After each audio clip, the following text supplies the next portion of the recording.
Bom, senhores, eu acho que dá para a gente começar já, né? Hoje a gente vai falar um pouquinho sobre alguns temas que são um tanto quanto inóspitos, mas que quando a gente os compreende são bastante interessantes, tá? Conversei com a Letícia ontem, eu acho, né, Letícia? Não, foi durante a live da eletiva, e ela tinha Foi feito na uma terça. pergunta e eu acabei não lembrando. Então, você fez uma pergunta, eu acabei não recordando quem era o autor, né, que você tinha me perguntado. E aí eu trouxe-o à tona porque a presença dele hoje faz sentido, né? Porque a gente vai falar um pouquinho sobre o Eros, né? E o Eros não no sentido puramente filosófico, porque é bem provável que vocês tenham estudado o Eros no primeiro ano do ensino médio, né? Geralmente, ali no primeiro ano do ensino médio, a gente tem umas aulas sobre Eros, né? Então a gente estuda, a gente pesquisa ali sobre a atração, né? Sobre aquela divisão também, o mito do andrógeno que aparece no Platão, né, de um ser que era único e foi partido em dois, né, porque quis estar no Olimpo, enfim. E o Eros também ele se configura dentro de uma perspectiva mais politizante, né? Então, quase tudo aquilo que é feito sob uma perspectiva do consumo tem como pano de fundo alguma noção desse eros filosófico que reverbera sociologicamente. Por quê? Porque nós vivemos numa sociedade em que grande parte das pessoas, que para grande parte das pessoas, a única forma dela se firmar enquanto indivíduo é consumindo. E isso é consequência de um certo espírito que nasce junto com o capitalismo, né? O espírito do desempenho, né? O espírito da autogestão. Tem um pensador que é o que a gente vai tratar, né, que a gente já tratou, inclusive, a gente tratou um texto dele, a nossa última aula a gente falou, né, sobre o enxame, e hoje a gente vai falar um pouquinho sobre política e eros, partindo de textos do mesmo autor. Esse é o livro que a gente vai usar, tá? Chama-se A Agonia do Eros, é um livro bem interessante, também curtinho, um livro de bolso. Tem um texto aqui, tem dois textos aqui que eu recomendo. É o primeiro, que fala sobre melancolia, e esse que a gente vai tratar, que é o Eros e Política, tá? Eu estou trazendo esses autores contemporâneos à tona, porque eu acho que é importante a gente começar a pensar, como eu disse na aula anterior, a nossa realidade mesma, né? Usando as referências que a gente já tem, né? Vocês estão no terceiro ano, então, de algum modo, vocês já têm alguma bagagem, e usar essa bagagem se faz necessário nesses dias, né? Sobretudo tempos de pandemia e tudo mais. Então, vou tentar aqui problematizar com vocês. A nossa última aula eu li o fichamento, né? E agora eu vou fazer um pouco diferente. Eu recortei o texto, então eu não tenho o comentário, né? Eu tenho um recorte textual. Então eu recortei os principais trechos desse ensaio, que é um ensaio de 4 páginas, curtinho, livro de bolso, e eu vou apresentá-lo, e à medida em que eu for apresentando, eu vou problematizando com vocês e propondo que vocês pensem comigo também, tá bom? Antes disso, eu vou apresentar aqui os slides para vocês, colocar para apresentar, e apresentar a tela, na verdade, e aí a gente começa. Alguém tem algum questionamento, alguma dúvida? Tá tudo tranquilo? Calorzão? Vamos lá, vou botar para apresentar.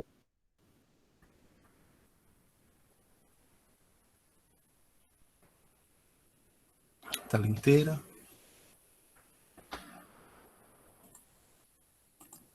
Vai demorar um pouquinho, mas daqui a pouco aparece, tá? A minha câmera tá um pouco desfocado e o Eduardo, não estranha não, tá? Eu dou aula nesse quarto de boneca aqui, tá? É o quarto da minha irmã, né? É o lugar que tem internet melhor aqui no prédio, e como ela tá trabalhando, eu acabo usando esse quarto de boneca aqui, tá? O pessoal do terceiro ano já tá meio que acostumado com o quartinho de boneca da minha irmã.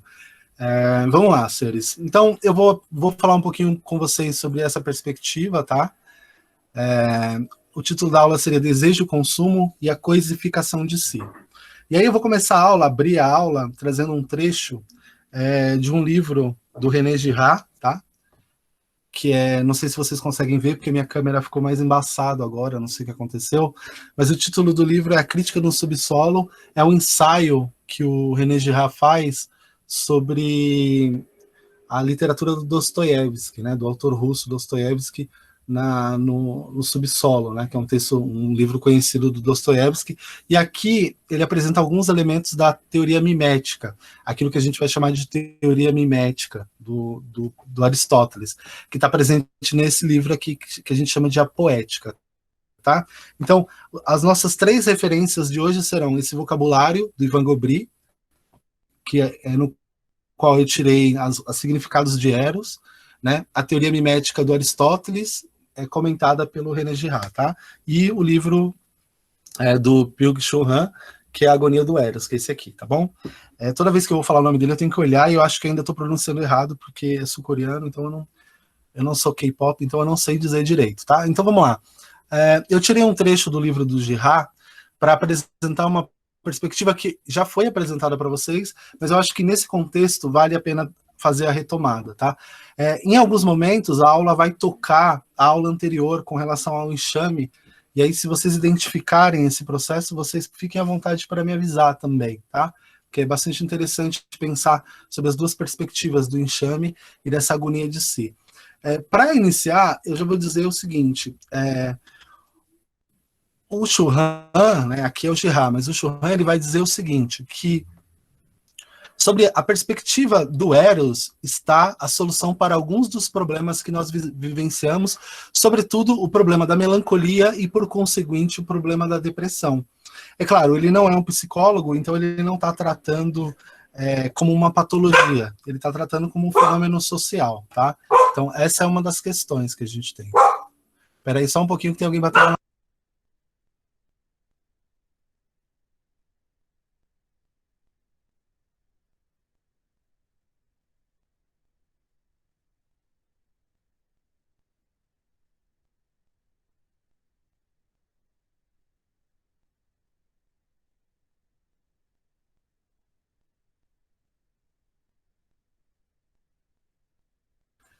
Senhores, normal, né? Vocês sabem que isso acontece o tempo inteiro. Basta começar a aula, tem alguém na porta. Então, vamos lá. Então, o Chul Han ele vai pensar que essa imersão do sujeito no Eros é uma das possibilidades para livrar a cara ou para tentar diminuir esse caos que nós estamos vivenciando, sobretudo quando a gente pensa na sociedade do consumo, né? Porque nós temos um número altíssimo de pessoas em depressão, e embora a gente seja capaz de dizer o que elas têm, né, de diagnosticar as consequências que seria a depressão, a gente está tendo uma grande dificuldade de pensar em quais são as causas dessa depressão. E o autor ele vai problematizar isso, ele vai pensar, né, de maneira bastante delimitada, sociologicamente, inclusive, que parte dessa angústia coletiva que tem assolado a sociedade repousa no fato de que as relações elas se esvaziaram e nós perdemos a dimensão do outro. O outro deixou de existir, né? Ele existe enquanto símbolo, mas ele não existe mais enquanto persona, e isso é uma coisa que ele vai problematizar, tá? Então eu vou falar um pouquinho aqui do Girard, né? E se a aula ficar longa, vocês podem botar a culpa total na Letícia de Deus, tá bom? Vamos lá. Eu recortei esse trecho e diz assim, ó, o desejo vai identificar tal reciprocidade. O desejo observa, ele sempre acumula mais saber sobre o outro e sobre si mesmo. O desejo tenta escapar da reciprocidade que bebe. Sobre o efeito da rivalidade, qualquer motivo, na verdade, deverá cedo ou tarde transparecer, trata-se agora de iniciar-se. Todos querem romper a reciprocidade e a reciprocidade se perpetua numa de um certo contexto. O Girard está dizendo o seguinte, ele está pensando no que é o Eros, né, o Eros enquanto conceito, que para o Girard será o desejo, tá? Então, o amor Eros para o Girard é o amor desejo, tá? E aí eu vou colocar aqui algumas definiçõezinhas que eu não quis colocar no PPS, mas que eu acho que nos cabem, tá? Ó. Então, no grego, amor é Eros, tá? Em latim, amor é desiderium, libido, amor também, e cupiditas. Esses são os termos em latim para tratar o amor, tá? Então, de certo modo, senhores, aqui está, né, duas definições. Uma pergunta que o Plotino faz. O Plotino é um filósofo comentador do Platão, né? Ele vai tratar esse neoplatonismo, e em determinado momento, no início, né, do livro dele sobre Eros, sobre a paixão, ele faz a seguinte pergunta: o amor Eros, né? O amor é um deus, um demônio ou uma paixão da alma? E aí o Ivan Gobry, que é o autor do vocabulário que eu estou tratando com vocês, ele responde, ele diz assim: é os três, motivo pelo qual esse conceito é bastante marginal à filosofia. É um deus da mitologia, criador e inspirador da paixão amorosa, uma pequena personagem divina denominada Cupido. Como vocês devem saber, o Eros grego, quando existe, né, a fusão ali entre Roma e Grécia, e a cultura greco-romana começa a se afigurar, o elemento Cupido, que estava presente na cultura latina, ele é apropriado, né? Os gregos e os romanos se apropriam desse elemento e o colocam também como o Eros, né? Então, quando a gente está assistindo o desenho e tem aquele anjinho que dispara a flecha no sujeito, e o sujeito se apaixona, dispara a flecha na moça e a moça se apaixona, aquele cupido, né, essa cupidez, esse desejo presente naquele personagem, naquela personagem, ele também é simbolizado pelo Eros a partir dessa noção greco-romana, né, dessa fusão dessas duas culturas tão importantes. Então, de certo modo, senhores, o Eros é essa falta, esse desejo, é essa angústia, né? Só que o que acontece? Muitos autores tomam o Eros cada qual ao seu modo. Então, assim, é muito difícil você determinar o que de fato é o Eros. Nossa, tá desligado. O que de fato é o Eros, porque cada autor vai tomar o Eros e o sentido desses desejos a seu próprio modo, tá? Então é importante que vocês tenham isso em mente, né?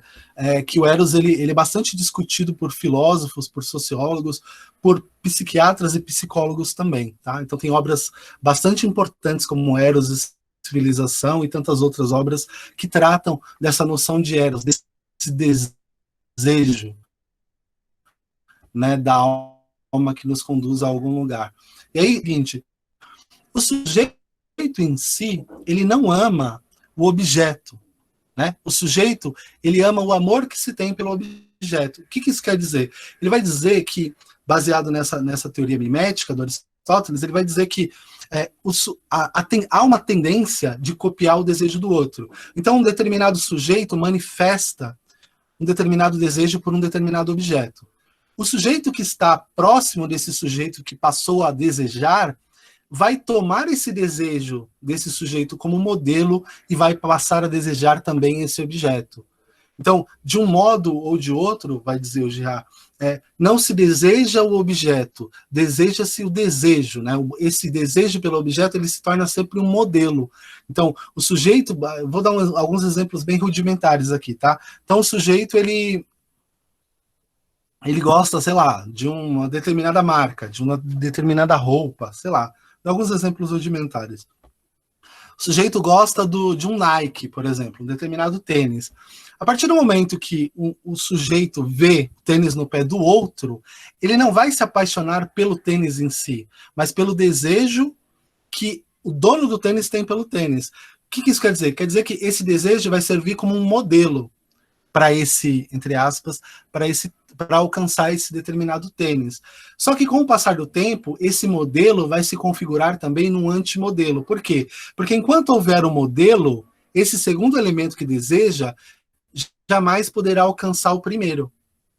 Então, esse desejo que é modelo, ele se configura num antimodelo. Se ele se configura num antimodelo, o que tem que acontecer com ele? Ele precisa ser extirpado, ele precisa ser arrancado. Ele passa a ser agora, aquele que era antes a inspiração, passa a ser agora um adversário. Então, ele precisa ser tirado. E, em certa medida, né, esse eros, esse desejo pelo objeto que era atravessado por um modelo, agora precisa que esse modelo seja arrancado, seja extirpado. Daí, o Girard vai dizer o seguinte, a tendência é que esse antimodelo seja extirpado pela via da violência. né, pela via da rivalidade, porque num determinado momento, o original e aquele que está inspirado no modelo vão estar desejando o mesmo objeto, e vai nascer uma rivalidade entre eles. Então, esse primeiro precisa ser eliminado para que o segundo consiga concretizar o seu desejo, né? E aí, quando acontecer isso, né, esse primeiro foi eliminado, virá outro na sequência. Né? E esse outro que vier na sequência vai passar pelo mesmo processo também. Isso, né, eu já falei disso numa aula anterior, mas isso a gente presencia nas lojas, né? Não sei se vocês já aconteceu com vocês, mas a gente entra numa loja que está vazia, daqui a pouco a gente fica com a sensação de que porque a gente entrou, a loja ficou cheia. E de certo modo, isso é fato, porque a sua presença dentro daquele recinto, ela desperta a curiosidade inconsciente do sujeito. Isso é muito interessante. Então, de certo modo, estar dentro de um lugar ou fazer determinada coisa inspira um modelo. E esse modelo, num primeiro momento, é aquilo que vai afetar o outro sujeito. Então, esse eros, né, esse desejo, ele vai ser eros primeiro pelo desejo do outro, depois pelo objeto. Esse processo é bastante interessante, porque adiante, o Girard vai dizer o seguinte: essa cópia, né, esse processo de mimética, essa mímese que vai contaminando os sujeitos, vai tornando os sujeitos cada vez mais iguais uns aos outros. E à medida em que eles vão se igualando, aqueles que não são extirpados, claro, eles vão criando em si mesmos um espírito de culpa. E aí a ideia é mais ou menos a seguinte: o sujeito, ele fez uma escolha de estar com seus iguais, inspirado em algum modelo político, por exemplo, e à medida em que ele faz essa escolha de estar entre os seus iguais, ele também fez a escolha de não estar com os diferentes. Né? Então, toda vez que a gente monta uma panela, todas as vezes que a gente monta um grupo por identificação a partir de um determinado modelo, algumas pessoas que não se adequam ficam de fora. E esse sujeito que fica de fora, embora ele não diga nada, ele gera no sujeito que está dentro um sentimento de culpa, com o qual o sujeito que está dentro não sabe lidar muito bem. Daí a questão de que eu estou vivendo uma vida muito tranquila, eu tenho tudo que eu gosto aqui, estou cercado de pessoas, mas por algum motivo eu me sinto mal, eu me sinto culpado. É como se eu estivesse devendo alguma coisa para alguém. E aí o Girard vai dizer, esse processo é a culpa do acúmulo, né? A culpa da divisão. Nós, quando aderimos estar com algumas pessoas, a gente também escolhe não estar com outras. E aí, estou dando um corte enorme aqui na teoria, mas o Girard vai dizer o seguinte: as pessoas que estão no grupo, elas vão começar a se sentir mal por essas pessoas que estão de fora. E aí vai ser necessário escolher alguém para carregar toda essa culpa. Então a gente precisa escolher alguém que vá carregar essa culpa para que nós possamos nos sentir aliviados, nem que seja por um momento. Depois o espírito de culpa volta. Né? O espírito de culpa parece coisa de religião, mas depois essa sensação de culpa volta. E aí, novamente, a gente vai ter que escolher mais uma vítima, a gente vai ter que escolher mais alguém para ser sacrificado, mais alguém para levar a nossa culpa. Né? Isso acontece, estou dando um exemplo meio ridículo aqui, quando a gente está assistindo ali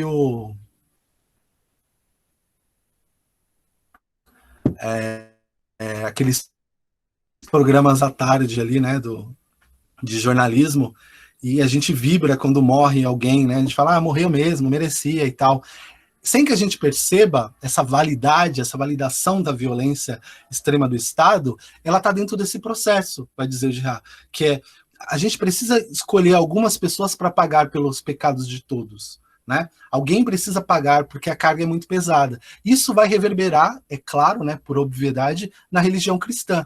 Né? Quando o Girard acaba escrevendo sobre isso também.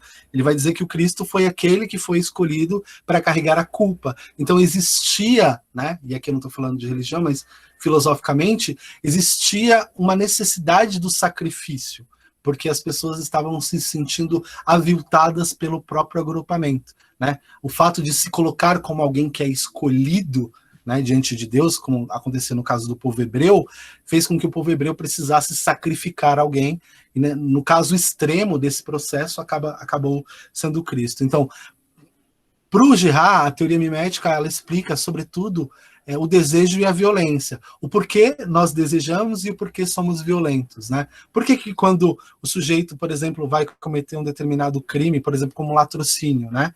pensar aqui num caso extremo, o cara vai lá, rende o outro e fala, dá o celular, dá o carro, às vezes o sujeito entrega o celular, o carro e não esboça nenhuma reação e ainda assim ele é morto. Né? O criminoso, no caso, resolve ir lá vitimar o sujeito que entregou tudo sem nenhuma reação. Tem aí um pano de fundo psicológico de odiar o sujeito, mas não entender o porquê eu não gosto dele. Né? Então, esse é o primeiro processo. Esse é o processo do desejo a partir dessa concepção do René Girard. Tudo bem, senhores, até aqui? Tranquilo? Entendido? Sim, sim. Tudo bem para todo mundo? Tem alguma dúvida?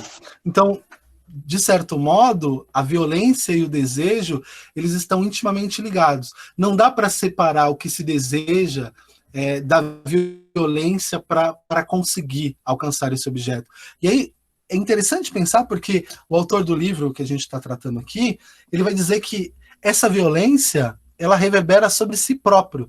Então, o sujeito, ele explora a si mesmo. Vamos pensar aqui num quadro, por exemplo, do empreendedorismo, né? Palavra mágica nos últimos dias, né? Então, o sujeito que é empreendedor, ele acaba sendo patrão de si mesmo, né? Só que, para ele conseguir alcançar os seus objetivos, ele precisa subjugar-se.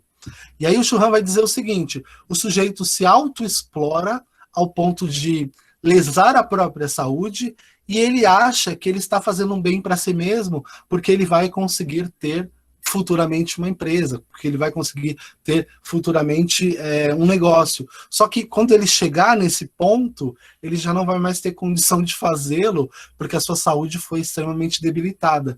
Então, é como se o contexto de exploração da classe patronal sobre o trabalhador do século XX, né, que justificou a criação dos sindicatos, ela reverberasse e mudasse. Agora é o sujeito explorando a si mesmo. É interessante pensar nesse conceito, porque ele nos soa de maneira muito estranha, né? Porque a gente fala, como é que está explorando a si mesmo? O sujeito faz porque quer. O sujeito faz porque quer, mas ele precisa pensar o seguinte, se eu não o fizer, eu também não como. Então, por exemplo, agora eu acabei de pegar um Uber, né?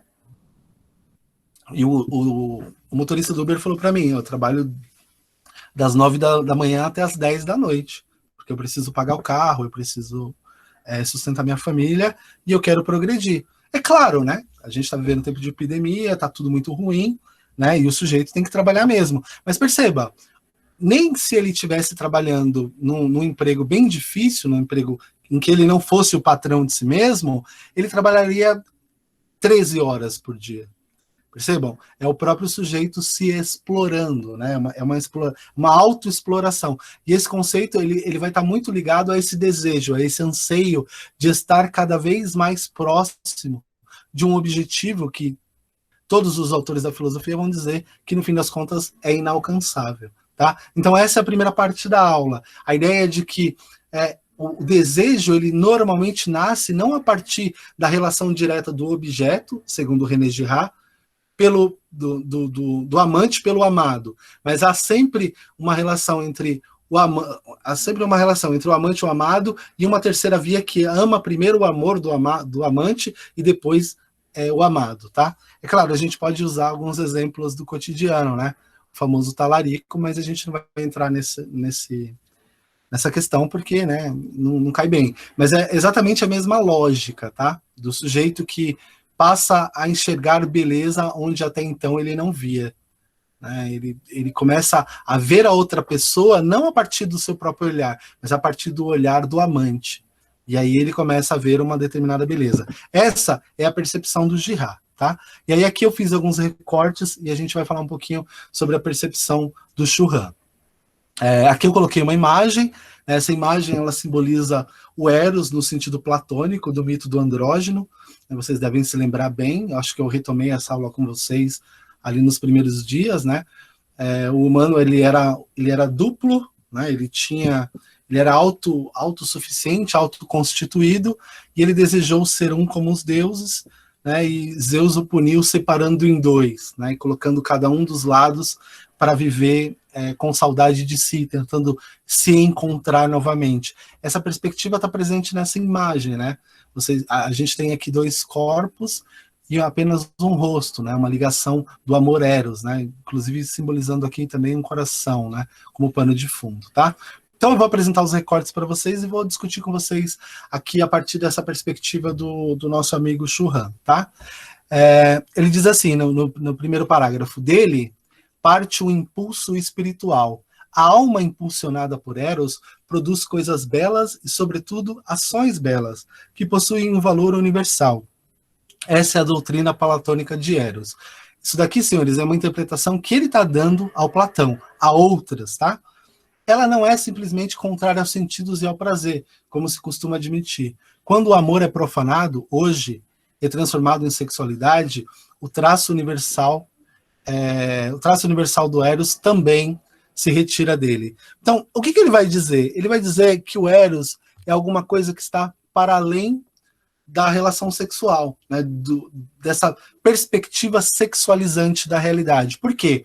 Porque para o Shu Han, essa perspectiva sexualizante da realidade e, por conseguinte, pornográfica, ela se dá, em grande parte, em consequência do esvaziamento do outro. O outro é outro de si mesmo também. Ele deixou de ser simplesmente o outro e ele se transformou outro de si mesmo. Então, existe uma relação entre sujeitos vazios. É como se dois vazios se encontrassem. Né? Então, eu não posso chamar o outro vazio de outro e o outro vazio não pode chamar a mim também de outro, porque ambos estão esvaziados de si mesmos, mas de modo paradoxal, porque é um esvaziamento que nasce a partir da individualidade. É como se o eu estivesse trancado dentro de si mesmo. E o que eu ofereço ao outro é só uma parte paisagística, é só uma fantasia, porque o verdadeiro eu fica guardado. Tá? Então, para o Shu Han, existe uma noção de que o sujeito, à medida em que ele vai vivendo dentro de uma sociedade neoliberal, lembrando que o Shu Han é um pensador mais à esquerda, a gente vai criando meios de nos proteger do outro, porque a entrega ao outro, e aí aqui eu não estou falando só na relação sentimental, tá? Da relação amorosa, qualquer relação, né? Inclusive a política, que é como está o pano de fundo aqui para ele.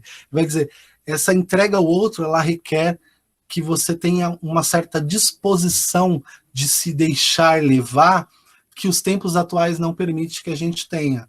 Então, a gente está sempre tentando usar o outro naquilo que o outro tem de oferecer, sem ser tocado pelo outro e sem tocar no outro. É como se dois vazios se encontrassem, né? Como se dois avatares se encontrassem, para dizer melhor. Tudo bem, senhores, até aqui? Eu sei que é um pouco confuso, mas é porque o Shu Han, ele faz um recorte muito preciso e muito particular do Eros do Platão. Tá tudo bem, senhores? Vocês estão conseguindo entender? Ou tá muito complexo? Mais ou menos. Eu tô conseguindo entender. Inclusive, essa parte me lembrou algumas coisas que o Bernard fala no Admirável Mundo Novo. Exatamente, Letícia. Exatamente. Então, aqui a gente tem um contexto de que o outro também, o Eros, ele gera um impulso espiritual, né? Aqui, imagine o seguinte, como o Eros é uma força, ele é uma potência, imagine, por exemplo, o pintor. O pintor, ele tem um quadro em branco, ele tem uma tela em branco.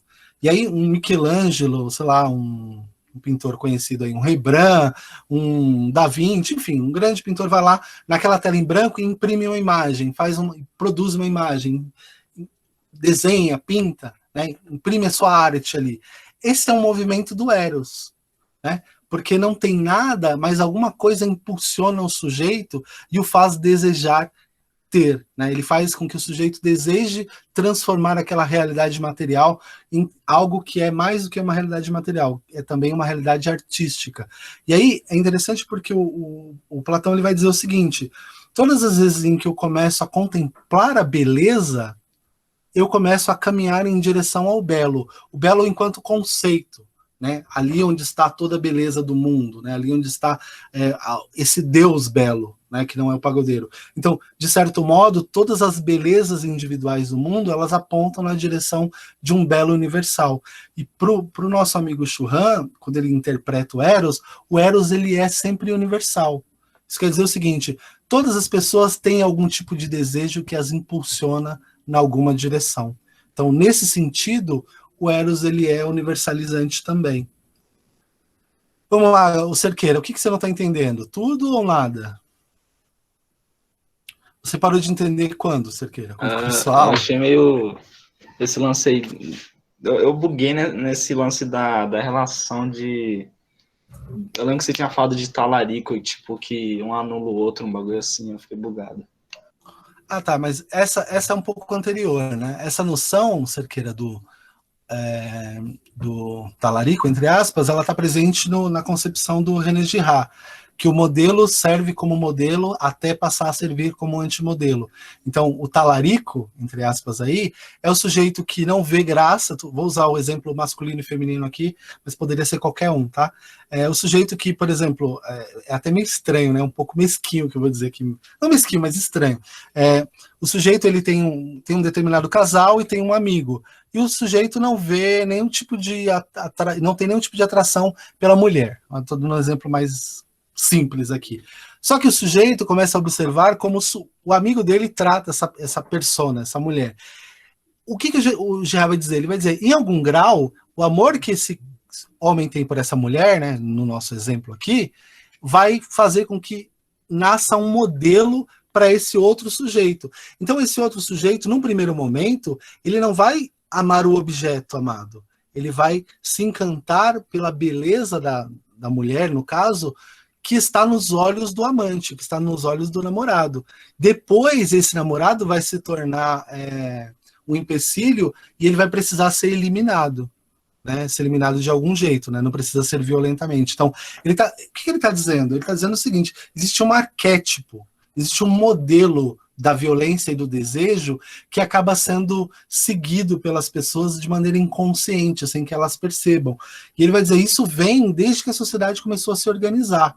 No dia em que a sociedade começou a se organizar, a gente tem essa noção, né, de desejar o do outro a partir do modelo do outro. Ou a gente pode chamar isso em linguagem mais corrente de a famosa inveja, né? Então seria exatamente isso. Esse é um modelo, tá? No caso do nosso amigo Churran aqui, já essa segunda citação, o Churran vai dizer o seguinte, para que haja política, né, política no sentido mais amplo da coisa, é necessário que exista o Eros. O que seria o Eros? O Eros é a força que impulsiona os sujeitos a saírem da sua própria condição.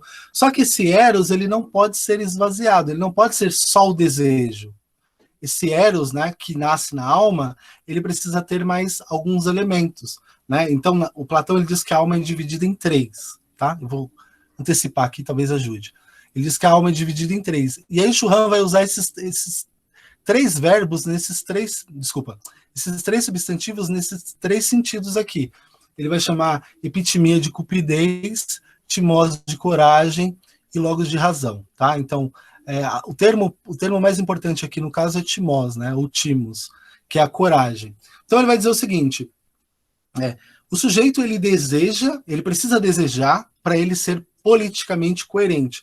Só que esse desejo que nasce na alma, ele não pode ser um desejo puro. Ele precisa ser atravessado pelo logos, por uma razão, né, que o coordena em sua alma, e ele precisa ser atravessado por uma coragem. O sujeito precisa ter coragem de alterar o status, de alterar as condições nas quais ele está. Então, aquilo que está sendo, de algum modo, aquilo que está acontecendo de algum modo, para que se mude, vai depender desses 3 processos que se dão na alma. O sujeito precisa desejar, né, a cupidez ou eros, o sujeito precisa entender aí o papel da razão, e o sujeito precisa ter coragem de fazê-lo.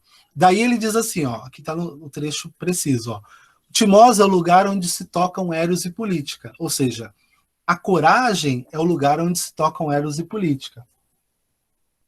Mas a política atual, que não está privada apenas de timós, mas também de eros, ou seja, de desejo, atrofia em mero trabalho.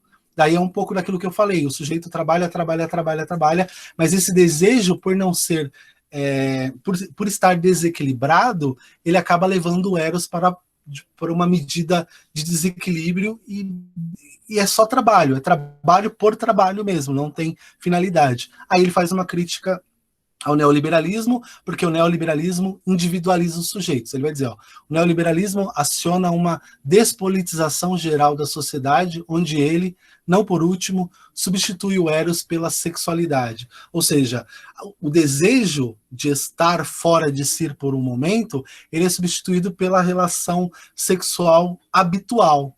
Então, é um pouco complexo para explicar, mas o que ele vai dizer? Numa outra parte do livro, ele diz assim, o eros nos livra dos nossos desejos narcisistas. Isso quer dizer o seguinte, para que a gente não fique preso dentro de si mesmo, alguma força precisa nos levar para fora, precisa nos impulsionar, precisa nos tirar dessa condição na qual nós estamos. E para o Churran, essa força é o eros. Só que o eros, ele precisa ser atravessado por essa coragem também. Não basta só desejar, eu preciso ter coragem de fazer. Vou dar um exemplo. Imagine o seguinte, você está vendo lá as reformas todas passando. Várias reformas que vão acabar por vitimizar o trabalhador comum. Só que você está achando aquilo muito ruim, né? Então, de certa forma, você já tocou aí o logos, você entendeu que não é uma coisa boa, você tem um desejo que isso melhore, então a cupidez ou eros, né? O outro termo para eros, mas você não tem o timós, você não tem coragem de lutar por isso. Então existe um desequilíbrio nas relações políticas, porque para ele, essa relação do eros, ela está intimamente ligada com a política. Então, o sujeito, de algum modo, ele só vai se configurar enquanto sujeito quando esse eros tiver força de arrancar ele de si mesmo. Porque enquanto o eros não for capaz de arrancar o sujeito de si mesmo, o sujeito vai continuar dentro de si. Daí, a individualização que a gente vê no enxame. Lembra da aula do enxame? Em que os sujeitos, eles vão lá, postam na internet, fazem a reclamação, depois eles vão e voltam para sua vida normal. O que é isso? Isso é fruto... Oi? Eu tenho uma dúvida.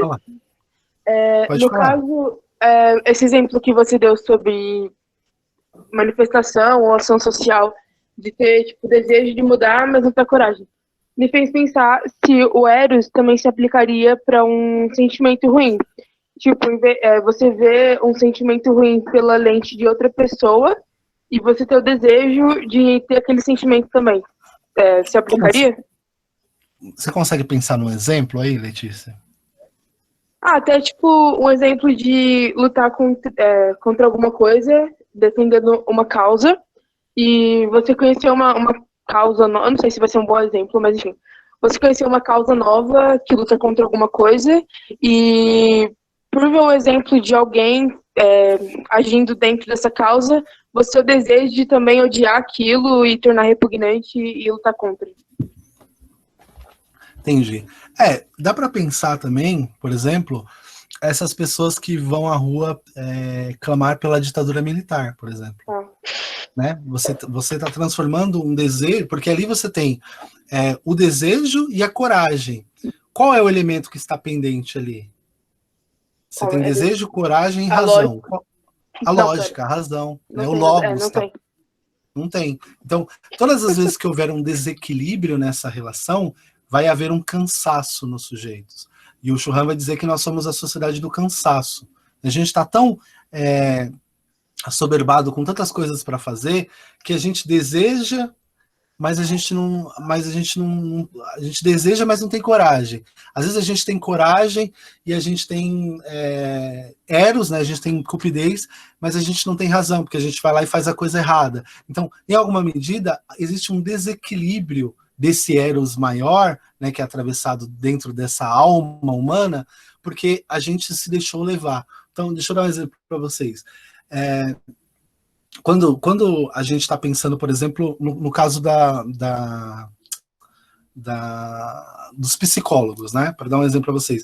Hoje em dia, a psicologia ela atende uma demanda enorme de pessoas com problema. Então, estressada, cansada, que é natural, né, numa sociedade de consumo, sem conseguir se encontrar, né? E aí o psicólogo ele vai lá, né, através da conversa e da fala, né, de ouvir o sujeito, de perceber qual é de fato o problema, ele vai tentando reequilibrar essas três coisas, né? Ele vai mostrar para o sujeito qual é de fato a lógica, né, ou a razão. Ele vai mostrar para o sujeito que ele precisa ter coragem numa certa medida, para fazer aquilo que falta e ter prudência para não exagerar naquilo que está demais, né? E ele vai mostrar para o sujeito que é necessário, em alguma medida, desejar algumas coisas e deixar de desejar outras. Então, numa certa medida, o psicólogo ele cumpriria esse papel patológico, digamos assim, de reequilibrar os sujeitos. Só que o psicólogo ele vai combater a consequência, porque a causa ela é muito mais profunda. A causa ela tá ligada à individualização do sujeito. O sujeito está se individualizando a tal ponto que ele está perdendo a sua capacidade de se relacionar. E à medida em que o eros vai sendo suprimido por qualquer que seja o desequilíbrio, o sujeito não tem mais condição de sair de si mesmo.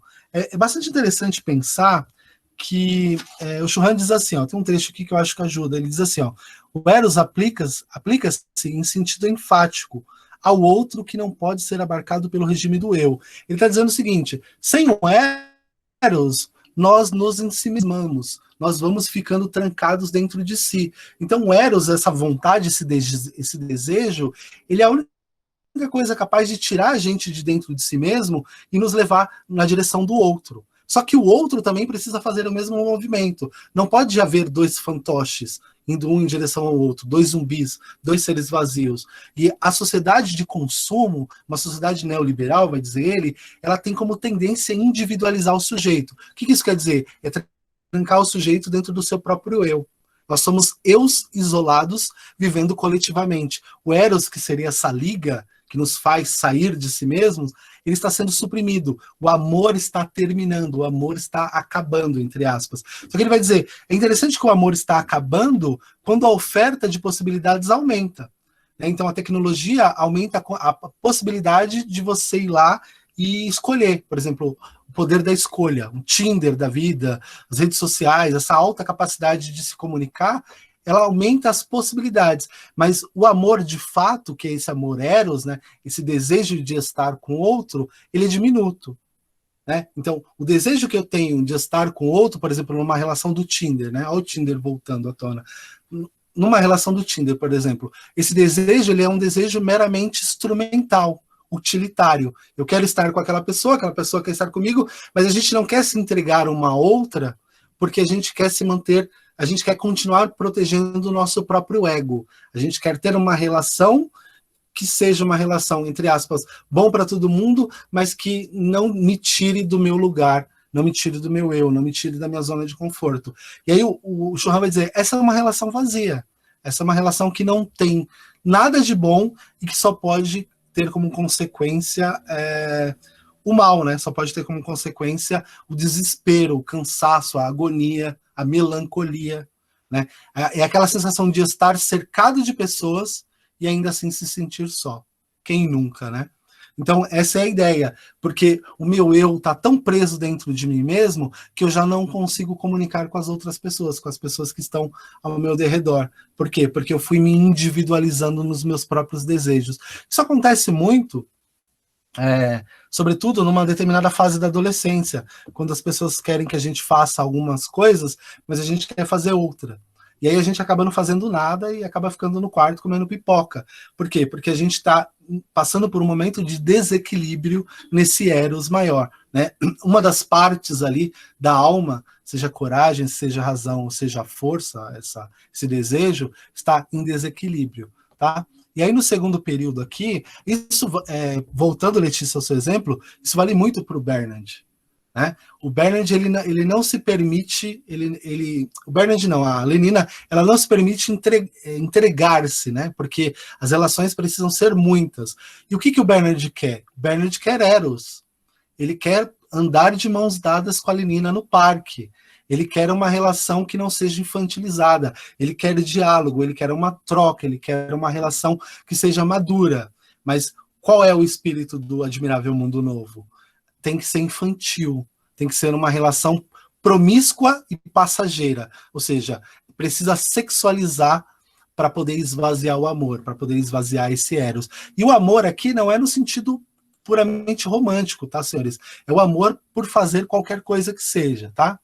E aí no outro slide, que é o slide número 6, ele diz assim, ó, seguramente não há uma política do amor. A política permanece antagonista. A gente sabe, né? Basta olhar a situação política do Brasil, né? Esquerda e direita brigando. Mas as ações políticas possuem um nível que se bifurca distante e se comunica com Eros. Aquelas histórias de amor que surgem em frente ao plano de fundo de ações políticas apontam para essa ligação secreta entre Eros e política. A ideia de que os dois sujeitos se descolam do próprio eu e vão em direção a uma determinada meta, vão em direção à busca de alguma coisa. E aí é interessante pensar que, embora a política, não exista uma política e um amor, digamos assim, essas duas coisas, né, e o Churran vai usar isso como exemplo futuramente, elas podem ser combinadas, são como instrumentos diferentes. Então você tem um instrumento de um tambor e uma flauta, sei lá. São instrumentos diferentes que fazem sons diferentes, mas se eles forem regidos por um grande musicista, por um grande maestro, esses dois podem estar em harmonia.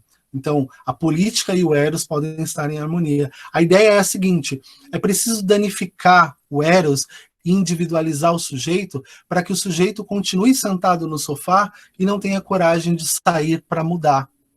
Ele não tenha coragem de se deslocar da sua zona de conforto dentro de um eu absoluto e ir com o outro tentar fazer essa mudança.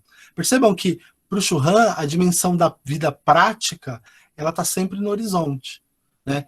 O medo que ele tem é que os sujeitos se individualizem tanto que eles não tenham mais coragem de lutar pelos seus ideais, a não ser pela rede social. Eu sei que é um pouco complexo, mas acho que no quadro geral vai acabar se fazendo entender. E aí ele diz assim, ó, já mais para próximo do final, ele diz assim: o amor é um palco de dois. Bonito isso, né? Ele interrompe a perspectiva do um e faz surgir o mundo a partir do ponto de vista do outro, ou do diverso. Ele vai dizer, o Churran, ele diz uma frase que eu acho belíssima. Ele diz assim: é o Eros que vence a depressão, porque o Eros não me permite ensimesmar-me em si mesmo. O Eros, ele está o tempo inteiro tirando esse meu eu que quer se isolar e levando esse meu eu numa outra direção. Ele está o tempo inteiro arrancando de mim esse meu desejo de individualizar-se. Tá? Então, num certo sentido, para o Churran, é o Eros que faz vencer a depressão, porque o Eros ele te coloca sempre com o outro, e o outro sempre com você. Né? Não são dois indivíduos individualizados, é uma dupla. Né? Para o um e o um deixarem de ser um, eles precisam se assumir como dois. Olha como o professor manja de mímica. Então, o número 1 e o número 1, quando eles estão juntos, eles ganham uma nova forma, eles ganham um novo símbolo, né? Eles ganham o número 2. Essa é a ideia do Eros, é atrair as partes e torná-las uma só, como a gente viu na imagem ali, tá? Aí aqui a gente vai começar a ficar complexo. Ele diz assim, ó: o sujeito sexual permanece sempre igual a si mesmo. Ele não se choca com nenhum evento, pois o objeto sexual do sumo não é o outro. Por isso, ele jamais me coloca a questão. A sexualidade está na ordem do habitual, que reproduz o igual. É o amor de um ao outro um. Falta-lhe por completo a negatividade da alteridade que se espalha, que espelha aquele palco de dois. Ele está dizendo o seguinte: não há alteridade. Hoje de manhã a aula foi sobre alteridade para os primeiros. Alteridade é aceitar a posição do outro, é colocar-se no lugar do outro, né? Não é empatia, mas é muito parecido, é colocar-se enquanto a empatia é se colocar sentimentalmente, psicologicamente no lugar do outro, a alteridade é se colocar racionalmente no lugar do outro ou se aproximar do outro para tentar entendê-lo, né? E ele vai dizer o seguinte: o sujeito sexual, que é esse sujeito que está tentando essas relações esvaziantes, né? Ele não consegue se chocar com nada porque o seu eu está trancado dentro dele, está trancado dentro de si mesmo. Então, o sexo ele é pura reprodução, é um hábito. Né? O Churran chama de o inferno do igual. Está todo mundo tão igual que está parecendo um inferno. Ele chama isso de inferno do igual. E o hábito ele é um instrumento dessa uniformização dos desejos e das relações, tá? E ele diz assim, ó: é o amor de um ao outro. Desculpa, é o amor de um ao outro um. Ou seja, são dois indivíduos individualizados. Não há entrega. Eles estão sempre trancados em si mesmo. Falta ali por completo a negatividade da alteridade, ou seja, desse aceitar o outro, que espelha o palco de dois. Esse termo palco de dois eu acho belíssimo, né? Então, numa certa medida, a gente está preso, né, dentro de um processo que a gente não pode escapar porque a gente está sendo individualizado. Aí eu vou ler mais rapidinho aqui para a gente não se prolongar muito. Aí diz assim, ó, assim, ele habita o palco do um. Da imagem pornográfica não parte qualquer resistência do outro ou também do real. Nela tampouco inabita qualquer decência, nenhuma distância. Pornográfica é precisamente a falta de toque e de encontro com o outro, a saber, é o toque autoerótico de si mesmo e a autoafeição que protege o ego do toque alheio ou de ser capturado. Quando ele usa o termo pornografia aqui, ele dá um pulo de sexualidade para pornografia, ele está usando a mesma lógica que a gente aplicou na aula anterior, do enxame. Né? O sujeito que consome a pornografia, ele tem a pornografia ali por um momento, depois ele a descarta. A mesma coisa que acontece com as causas políticas, né? Como a gente viu na aula anterior. Vai ali, grita fora Bolsonaro, fora Dilma, caiu, ele vai seguir sua vida, porque ele não consegue se entregar a nada. Ele está preso em si mesmo. Ele é Narciso, né? Vocês conhecem o mito do Narciso. Narciso é o sujeito que, estou resumindo aqui de maneira drástica, se viu e se apaixonou por si mesmo. Então a pornografia é isso. Eu me amo tanto que eu não consigo estabelecer relações que não sejam relações fugidias, relações efêmeras, relações que passam e que acabam rapidamente para que eu possa me prender a mim mesmo novamente, para que eu possa me trancar novamente no meu casulo que me protege de ser tocado pelo outro. E aí ele diz assim, o amor enquanto evento, enquanto palco de dois, é ao contrário, ele é desabitualizante e desnarcisante. Provoca uma ruptura, um buraco na abertura do habitual e do igual. O que ele está tomando como amor aqui já é esse eros equilibrado, tá? Tanto da coragem, quanto da razão, quanto do desejo. Então ele vai dizer, o amor ele não permite essa uniformização do sujeito, ele não permite que o sujeito caia nesse inferno do um, porque ele exige que o sujeito saia de si mesmo e que se entregue, que se constitua numa nova relação. Tá? O amor rompe o hábito. Eu acho isso bem bonito. Tá? E aí no último aqui, eu vou colocar para vocês, e aí eu não sei se vocês já ouviram, e eu também não sei se eu consigo fazer aparecer, que eu queria que vocês ouvissem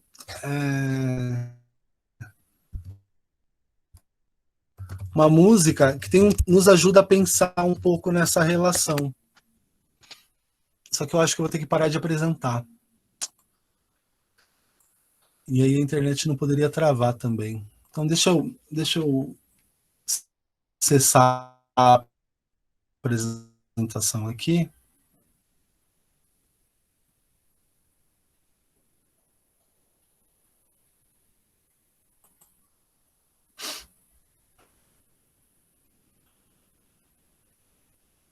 Espero que a tela tenha sumido para vocês. Sumiu.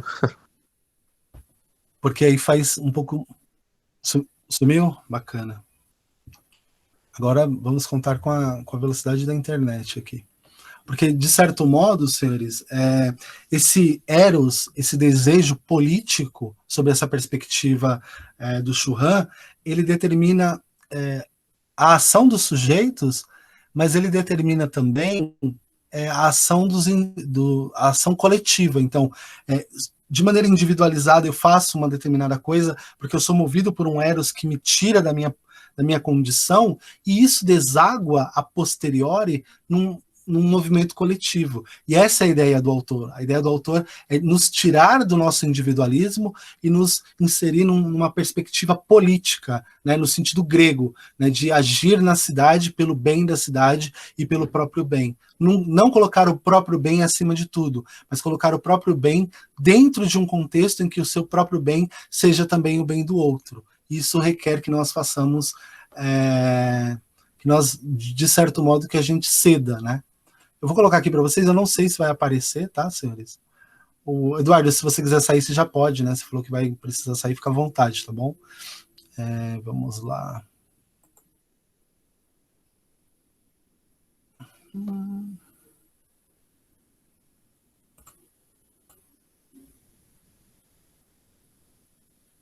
Apresentar uma guia do Chrome.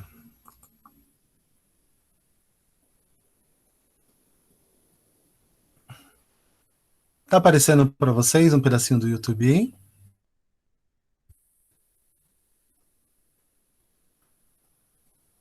Vocês conseguem ver a tela do YouTube? O professor, só que tem um problema, aqui no Meet, geralmente o YouTube trava. Mas eu deixei ler, e não, acho que não é a música inteira, então dá pra gente...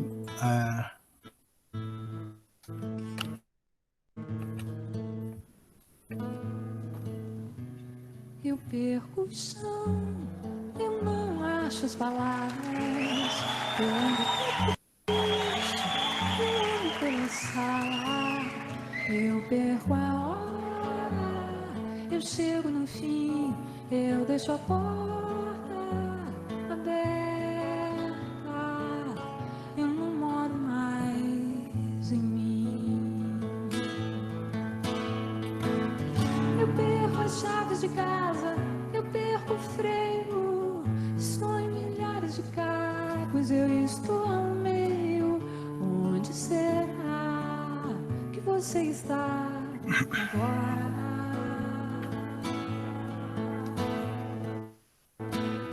Eu perco as chaves de casa, eu perco o freio, estou em milhares de cargos, eu estou ao meio. Onde será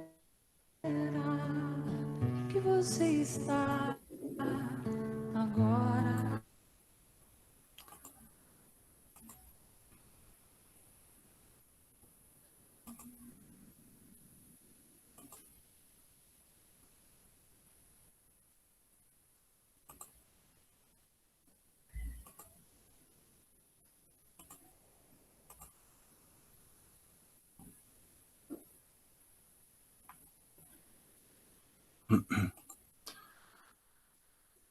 Adriana Calcanhoto, o nome da música é Metade, né? É bastante sugestivo, né? Porque a gente está pensando, se a gente pensar no Eros platônico, exatamente a ideia de que uma metade está à procura da outra o tempo inteiro. Então existe sempre um vazio que precisa ser preenchido, e esse vazio que nos encaminha numa certa direção que a gente precisa caminhar, né? Então a gente está o tempo inteiro insatisfeito com a própria condição, tentando encontrar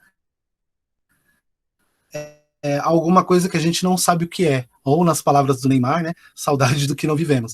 E aí, aqui você tem a desordem, né, a desordem do Eros, mas você já tem o Eros se configurando. Ela diz assim, ó, essa música, ela interpreta, ela compõe, ela é a compositora também. Diz assim, ó, eu perco o chão, eu não acho as palavras, eu ando tão triste, eu ando pela sala, eu perco a hora, eu chego no fim, eu deixo a porta aberta, eu não moro mais em mim.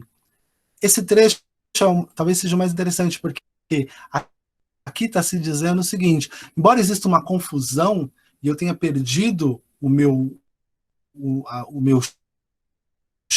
chão, né?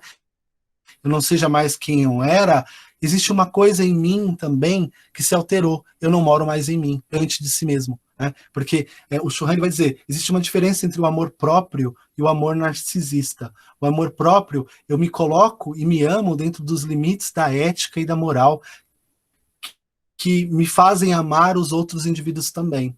Né? Então, se eu me amo demais e se eu não consigo ver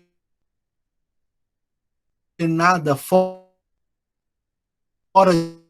de mim mesmo, esse mundo, égua do mundo, né? Eu sou narcisista, eu não sou amante de mim próprio, eu não sou amante de si mesmo. Então, numa certa medida, amar-se é se deixar entregar. E aí, se deixar entregar não é pelo namorado, é se deixar entregar nas relações, é não ir para as relações vazio, né? É ir para as relações entregando-se de maneira completa, né? É uma relação plena. Isso vale para a escola, isso vale para o trabalho, isso vale para as relações todas, né? A ideia de que eu só posso amar a mim mesmo quando eu entender que esse amor que eu sinto por mim mesmo, ele só vai funcionar se ele também estiver reverberando no outro. E aí a Adriana Calcanhoto, ela diz, eu não moro mais em mim. Essa era a ideia, senhores. A ideia de promover para vocês aqui uma reflexão a partir de um recorte bastante específico que o Churran dá do Eros do Platão. Né? Ele faz uma leitura muito específica do Eros do Platão e ele faz um recorte bonito, mas bastante específico. Ele diz que ele aqui tem um trecho em que ele diz: a depressão é uma enfermidade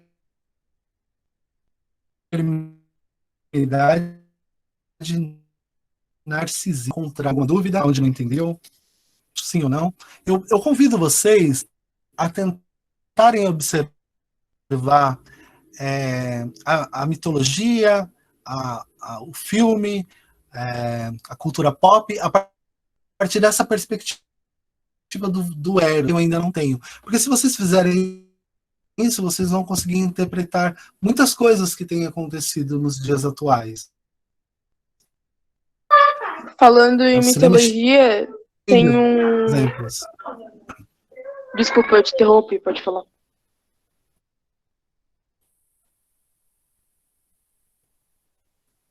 Não, pode falar, Letícia. Pode falar.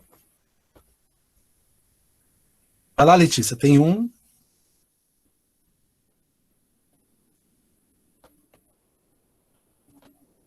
Parou, Letícia? Agora, o Eros, agora eu tô ouvindo. Só para a gente trazer uma informação inútil, o Eros na mitologia, ele é filho do Ganho.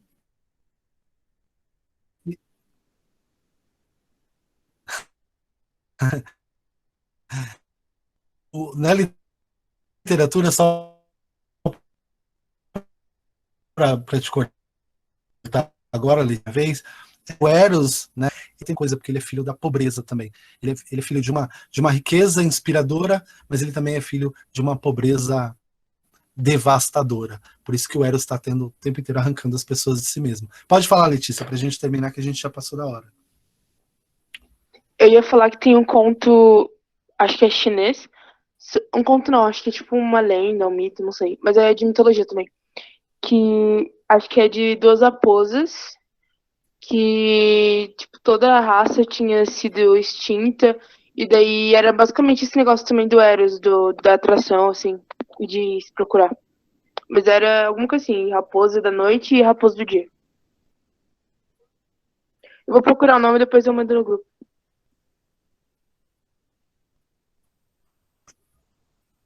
Legal. Legal. Bacana.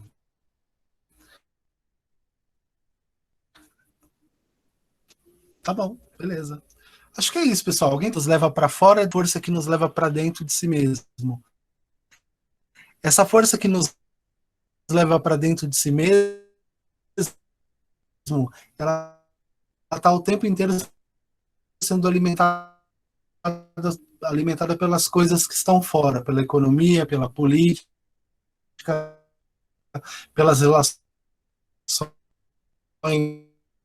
fugidias, leva para fora mesmo, ela está em extinção. E aí o medo dele é irmos dentro de si mesmo, de olhar para fora, né? Você só será completa quando você estiver lá, na sua mente e com seu corpo. Você pode estar só com o sentido da visão e da audição, mas para que haja uma experiência completa nessa visitação ao parque, você precisa estar presente integralmente. E essa é a ideia, né?